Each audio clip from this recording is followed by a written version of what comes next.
भेड़िए के कान। एक रोज़ कछुआ बेर खा रहा था कि एक भेड़िया वहाँ आ गया। कछुए को बेर खाते देखा तो उसने खुद भी बगैर मेहनत बेर खाने का मंसूबा बनाया। वो दबे कदमों कछुए की पुष्ट पर पहुँच गया। ये इन दिनों की बात है जब जानवर और इंसान एक जैसी बोली बोलते, एक दूसरे की बात बखूबी समझ लेते थे। एक कछुआ और गुलेरी अच्छे दोस्त थे। बहुत से लोगों के लिए इनकी दोस्ती अजीब थी, इसलिए कि दोनों जानवरों में कोई बात एक जैसी नहीं थी। ताहम कछुआ और गुलेरी अच्छी तरह से जानते थे कि हम दोनों में बहुत सी आदतें मिलनी जुलती हैं। एक ये कि दोनों को किसी मामले में जल्दी नहीं होती, दूसरा ये कि दोनों को बेर खाना पसंद है। जब वो बेर के दरख्त के करीब जाते तो गुलेरी दरख्तों पर चढ़ जाती और उम्दा पके हुए बेर कुतर कुतर कर खाने लगती। फिर जब इसका पेट भर जाता तो वो बेर शाखों से तोड़कर नीचे गिराना शुरू कर देती। कछुआ जो नीचे मुंह उठाए खड़ा होता वो इन बेरों को खाना शुरू कर देता। इसे भी रसीले और मीठे बेर बहुत पसंद थे।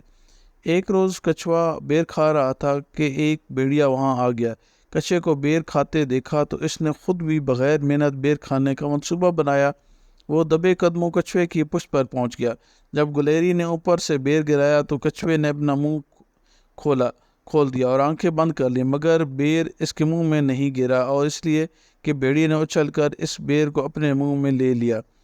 जब कई बेर भेड़िए के मुंह में पहुंच गए तो कछुआ और गुलेरी पर खफा होने लगा। गुलेरी ऊपर से भेड़ी की कारस्तानी देख रही थी। उसने कछुए से तो कुछ ना कहा, अलबत्ता भेड़िए को सबक सिखाने के लिए एक बहुत बड़ा बेर तोड़कर इसे दरख्त से गिरा दिया। भेड़िया पहले की तरह उछला और इसने बेर को अपने मुंह में ले लिया, लेकिन वो बेर चूं का तूं पड़ा था और पूरी ताकत से गिरा था, इसलिए वो सीधा इसके हल्क तक चला गया और वहां जाकर फंस गया। भेड़िए ने बहुत कोशिश की, मगर वो बेर इसके हल्क से ना निकला और सांस बंद होने की वजह से वो मर गया। थोड़ी देर बाद कछुए ने आंखें खोली तो भेड़िए को मुर्दा पाया। इसकी समझ में सारी बात आ गई कि बेर कहाँ जा रहे थे और वो भूखा क्यों रह गया था। इसने गुस्से से बुड़बुड़ाते हुए कहा, तुमने गुलेरी की मेहनत से फ़ायदा उठाकर अपना पेट भरना चाहा और इससे इजाज़त नहीं ली थी। तुम्हारी यही सज़ा होनी चाहिए थी। इस ज़माने में दस्तूर था कि फ़ाते मफ्तूह के जिस्म का कोई भी हिस्सा काट लिया करता था। चुनांचे कछुए ने भेड़िए के दोनों कान काट लिए और इन्हें घर लाकर एक तरफ लटका दिए। अब अगर इसे कोई चीज़ खानी होती तो वो भेड़िए के कान से चमचे का काम लेता, और इस ज़माने में जानवर भी मेहमान नवाज और महज़्ज़ब हुआ करते थे। जब कोई मेहमान इसके घर आता तो वो इसकी खूब तवाज़ा करते। इस ज़माने में कार सूप जानवरों को बहुत पसंद था। वो अपने घरों में एक हांडी में सूप पकाते रहते और जब कोई मेहमान आता तो इसे सूप से इसकी तवाज़ो करते। कछुआ अपने दोस्तों के घर जाता और जब इस सूप पेश किया जाता तो वो भेड़िए के कान निकालता और से सूप पीना शुरू कर देता। सब चौंक जाते कि वो कितना बड़ा फातेह है कि इसने भेड़िए को हलाक किया और अब इसके कानों से सूप पीता है। जब दूसरे भेड़िए ने ये बात सुनी तो इन्हें बहुत गुस्सा आया। यह सरासर इनकी तौहीन थी। कछुआ एक रेंगने वाला अदना जानवर भेड़िए के कानों से सूप पी रहा था। उन्होंने तमाम भेड़ियों का इजलास बुलाया और ये तय किया कि वो लकड़ियाँ जमा करके खूब आग लगाएंगे और कछुए को इसमें डाल देंगे। अगर कछुआ फातेह बनता है तो इससे आग में से निकल कर दिखाना होगा। कछुआ भी वहाँ मौजूद था। इसने कहा, ठीक है, मुझे तुम इस आग में डाल दो, मैं अपने चौड़े पाँव इस्तेमाल करके इसमें से निकल आऊँगा। इससे पहले कि शोले मुझे झुलसाएं मैं अपनी जान बचाने में कामयाब हो जाऊंगा। सब भेड़िए को एक दूसरे की सूरत में देखने लगे। एक बूढ़ा और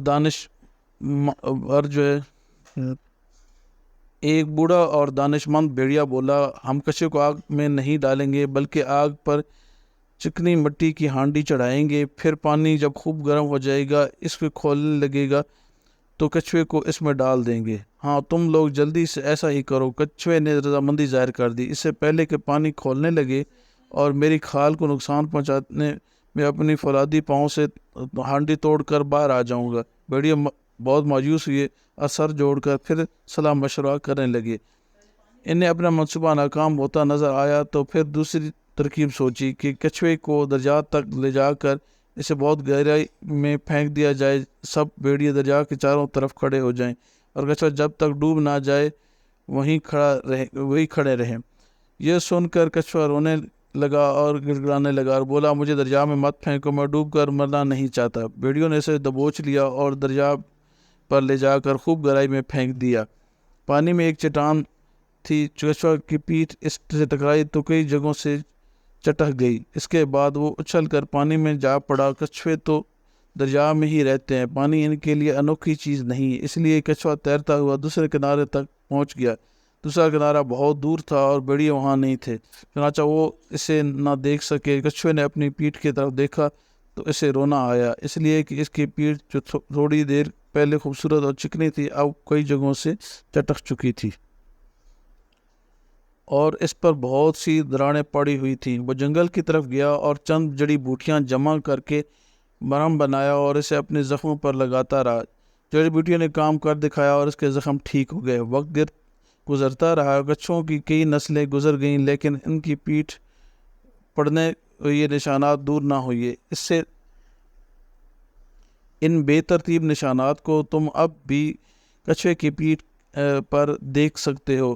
ایک اور دلچسپ بات یہ کہ چونکہ کچھوا بھیڑیے کے کانوں کو سوپ پینے کے لیے چمچے کے طور پر استعمال کیا کرتا تھا، چنانچہ قدرت نے ان کے کان چمچے جیسے ہی کر دیے۔ یقین نہ آئے تو کسی بھیڑیے کے گھر جا کر اس کے کان پکڑ کر دیکھ لو، بالکل چمچے جیسے ہی دکھائی دیں گے۔